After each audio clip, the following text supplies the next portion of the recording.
এই আয়োজনগুলো আমাদের জন্য আছে। আজকে আমরা দেখবো আমাদের main product, major product, miracle product, পৃথিবীর সেরা প্রোডাক্ট, সেরা খাবার কি প্রোডাক্ট? লাল মাশরুম, আরজিজিএল। আমরা আরজিজিএল হিসেবে নামকরণ করি, রেড মাশরুম, ডিএক্সএল এর মাশরুম। আরজি মানে ঋষি কেন, 90 দিনের মাশরুম, আর 18 দিনের কচি মাশরুমটার নাম হয়েছে জিএল, ক্যানোসিলিয়াম। It's a high quality essential food like এ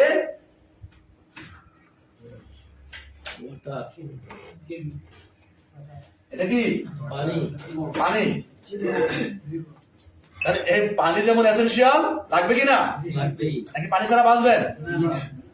গাড়ি ছাড়া বাঁচবেন, বিমান ছাড়া বাঁচবেন, ল্যাব ছাড়া বাঁচবেন, পানি ছাড়া।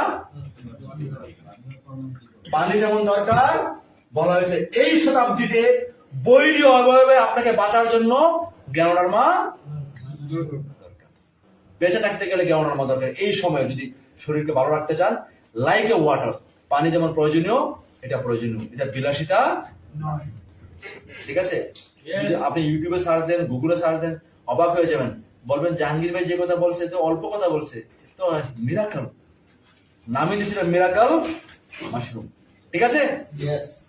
আমরা মোস্তফার জন্য একটা, যারা হাত খেলে হাততালি দিয়ে দেন, উনি আমাদেরকে কেমন লিঞ্জিং নাকি করিসেপস?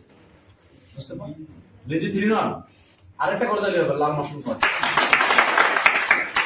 লাল মাশরুম এর প্রতিটা ফোটায় ফোটায় আপনার স্বাস্থ্য সুরক্ষা, একটু পরে আলোচনা করবো।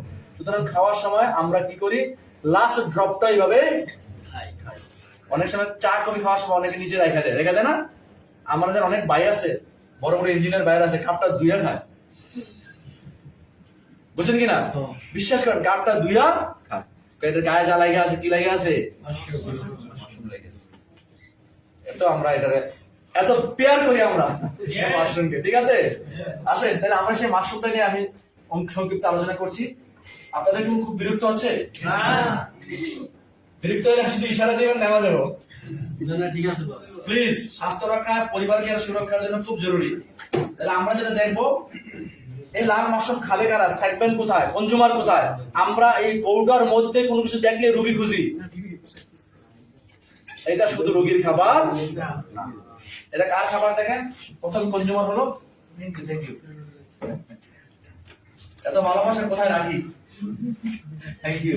আসেন, প্রথম কনজিউমার হলো প্রেগন্যান্ট।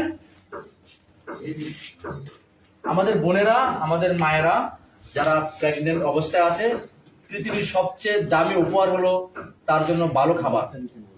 ঠিক কিনা? নাকি শাড়ি